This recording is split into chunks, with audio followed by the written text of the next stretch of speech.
Hi, this is Beth from Beth's Journey, and I'm here with Dr. Ruff of Ruff Plastic Surgery.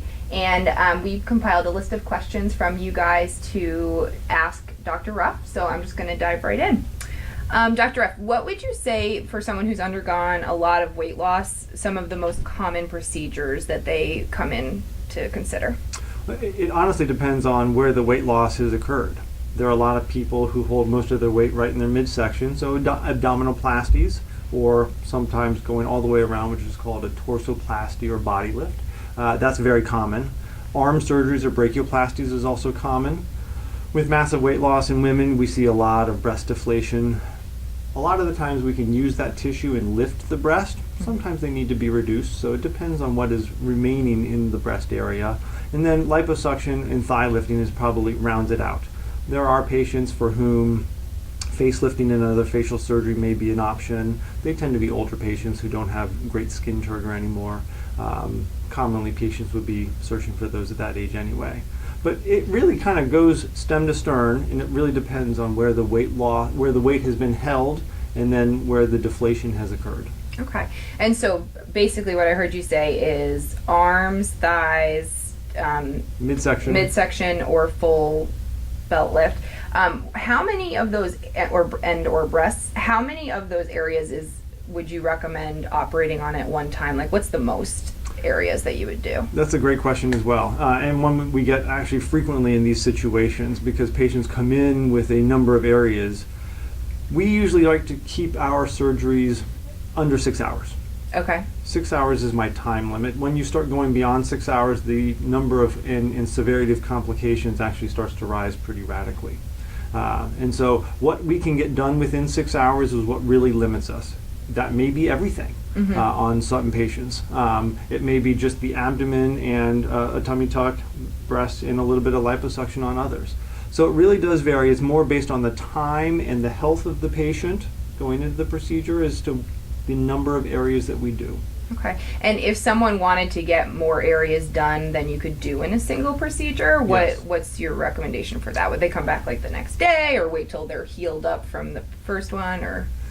So we tend to then come up with a surgical plan that stages them anywhere from about 3 months apart at the shortest to about 6 months beyond at the longest. Okay. And the nice thing about a series of staged procedures is you can do little bits of cleanup on other procedures to make it really truly ideal. So there are some tweak advantages to a series. Yes. Okay.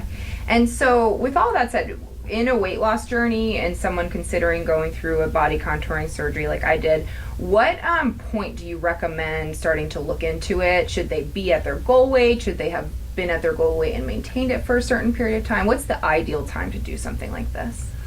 When we're assessing the time frame, having somebody at their goal weight for at least a year is ideal. Okay. Patients who can maintain that or be within a fairly small percentage of that goal weight for a year, those patients don't tend to have recurrence. Okay. or regain that weight, because that's the one thing that we fight against in not only the patients who have lost a lot of weight, but just the normal routine patient.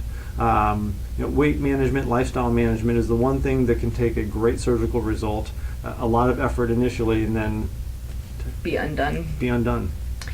And do you have any recommendations while people are undergoing the weight loss itself that can reduce their need for surgery or for the skin issues that can come out of it? Genetics play the biggest role in that, and how much skin retracts. So what do you do about that? You can blame your parents. So that's the one thing. Staying well hydrated, staying out of the sun so you don't have those environmental factors, not smoking. Those are the things that can help the skin be as healthy as it needs to be and really retract back as optimally, and possibly reduce or eliminate the need for something more drastic. Patients who are losing extremes amount of weight, almost invariably, no matter what, if they want to achieve a certain look and appearance, there's going to end up needing to be some surgical reduction at some level. Okay. And how old would you say is too old for someone to consider a procedure like this? Once upon a time, we would have said 65 was too old. Once upon a time, we would probably said 55 was too old. I have patients that we have performed fairly extensive surgeries on into their 70s. So I think that really depends on the health and the physiology of every individual. And what they would like to be able to achieve. And if somebody can't achieve that, I'll be very blunt with them that it is just not possible. But if it is possible and it's safe to do, and we've deemed it safe to do, and our anesthesiologist has said it's safe to do, then I have no problems going forth and performing a procedure for somebody. Sure. So it's more dependent on the health of the patient and the condition of the patient rather than the age itself. And the extent to which we're talking about. Okay. Older patients, we tend to probably limit things a little bit more, but ultimately it has to do with the health and physiology of the patient. Okay. And one of the questions that I was wondering about the most before my surgery, and that has come up again and again and again, is how does this surgery impact future pregnancies? How would getting pregnant affect the results of the surgery? How are they related? Is it safe to do it before you want to get pregnant? That's always a big one. Yeah, it's a big one no matter what. The effect of a pregnancy on a procedure is somewhat individual. If a patient gains a normal amount of weight with pregnancy, somewhere between, right around 30 plus, 30 minus pounds, around in there, most of the time the effect isn't tremendous. Things bounce back pretty well. We have numerous patients on whom we've done body contouring who have subsequently become pregnant, and they do extremely well. Even those that had pregnancies, didn't plan on having any more children, found themselves pregnant again, and they've actually bounced back better than where we started from. So it really depends upon the changes that the individual body is going through in pregnancy, how much weight is being gained, are they keeping themselves in good physical shape and condition. That's what predicts it the most. But if someone does happen to gain 75, 80 pounds on a pregnancy, which does happen on occasion, all bets are off. It's really hard to predict. Okay. And that was, I think, one of the things that you said to me that I liked the most was that I would actually bounce back from pregnancy better after having this procedure than I would have if I had gotten pregnant before having this procedure. Yeah. And that, like you, that's very individual body type to body type. Sure. And so another question, can you talk a little bit about the pain from the nerves growing back? Why does this happen? How long does it last? This is not something I have experienced yet, so I hope you don't say it comes after the 6-week mark. But why does that happen, and what's it like? With any surgical procedure that we do, nerves are either going to get bumped, bruised up a little bit. Some nerves will ultimately get cut. We try and minimize that as much as possible, and I think we were able to minimize that as much as possible and avoid that. But at around the 4 to 6 week mark-ish, things start to wake up again. Patients can get a tingling sensation, burning sensation, itching sensations, little shooting pains out of the blue that kind of catch your breath a little bit. They're normal, and it's just the nerve fibers starting to regenerate themselves, starting to grow back into the areas that have been treated. It's very normal. Mm-hmm. It tends to be temporary. Rarely is it ever a long-term, chronic problem. Anti-inflammatories, sensate or tactile massage, where we're touching the areas on a regular basis to send good signals to the brain and say, yeah, it's okay, you can feel things normally again. Those all help. Those are things that we've learned through the treatment of certain burn patients who have a very aggressive form of that go on. So we translate all of that into our body contouring patients, and it helps. It is temporary. Some patients have it worse than others. Some patients don't experience it at all. Those that do, it does resolve itself, but it is a good sign that things are kind of going back to where they should be ultimately. Sure. Okay. And how long after getting a procedure like this done do you see your final outcome? That also is a little bit individual based on how quickly you are willing to resume your regular recovery, and ultimately, hopefully following the guidelines that we give a patient, getting back to walking, diet, returning to exercise, utilizing the compression garments. But most of the time we say somewhere between 3 and 6 months. Okay. Is where you're ultimately going to see, as long as you don't go back out and gain weight and a patient is meticulous about their care, about 3 to 6 months, somewhere in that time frame, you'll see your optimal results, and then it's maintenance after that. Okay. Another big question that comes up a lot is the cost of surgeries like this, and I know that it's hard to pinpoint an amount because it really depends on the individual, but are you able to talk at all about a range or just what someone might expect or how much they should expect, and also if insurance ever covers a procedure similar to this? We can address both of those. Okay.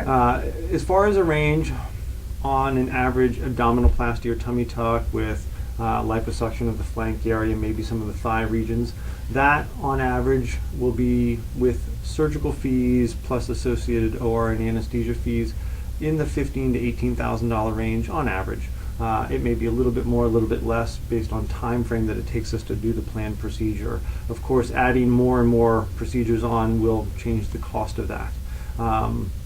So that's pretty typical. As far as insurance is concerned, it's variable. Different insurers will cover varying things. Different levels of insurance will also cover varying things. I always recommend to patients that they call their insurer. We don't participate with insurance in our practice, but call their insurer to ask what coverage criteria are for patients who've had massive weight loss, because it does vary. Things like rashes underneath the skin, extra hanging tissue that inhibits or is associated with poor hygiene. Those things can sometimes be covered by insurance, yes. Okay, so just call your insurance provider just to see what their coverage criteria are for patients who've had massive weight loss, and they should be very upfront and let you know exactly what their criteria are, and then you can ask your physician, do I qualify for this? Sure. The three big ones I've heard is that you have to have lost over 100 pounds, maintained it for at least 6 months, and then, like you said, get rashes or some sort of medical condition. Those are fairly consistent criteria, yes. Yeah. Okay, and then the last question I have is about selecting a plastic surgeon and what you think the most important things to look into are when you want to explore a procedure like this. Yeah, unfortunately, there are a lot of different providers that perform these types of procedures who have not undergone the rigorous training that plastic surgeons do. Not that some of them aren't very good, but I think it's a little bit more variable. As a plastic surgeon, I have gone through an extensive amount of training. I've done a full general surgery fellow training and been board certified that, and I've also done my plastic surgery training and achieved and maintained board certification in that. And so someone who is board certified in plastic surgery is a critical qualification. They have been certified and found to be competent in performing all of these procedures and everything that goes around with the procedures. I mean, the technical part of performing the procedure is only one aspect of that, and unfortunately, that's frequently what gets lost in other specialists who try and leak over into this area. Sure. And if you wanted to find a certified, why can't I say it? A certified board-certified plastic surgeon, what's the easiest way to verify that or find that out? The American Society of Plastic Surgeons will have a website that you can, consumers and patients who are looking for board-certified plastic surgeons can go to. It's the American Society of Plastic Surgeons. It's a very helpful website. It also has a tremendous amount of other information on various procedures. Well, thank you so much for your time today. I really appreciate you taking the time to answer the questions. Oh, it's been a pleasure. And if anybody has any other questions, do not hesitate to pass them along. And from my standpoint, it's been a pleasure being part of your journey. Thank you. Absolutely.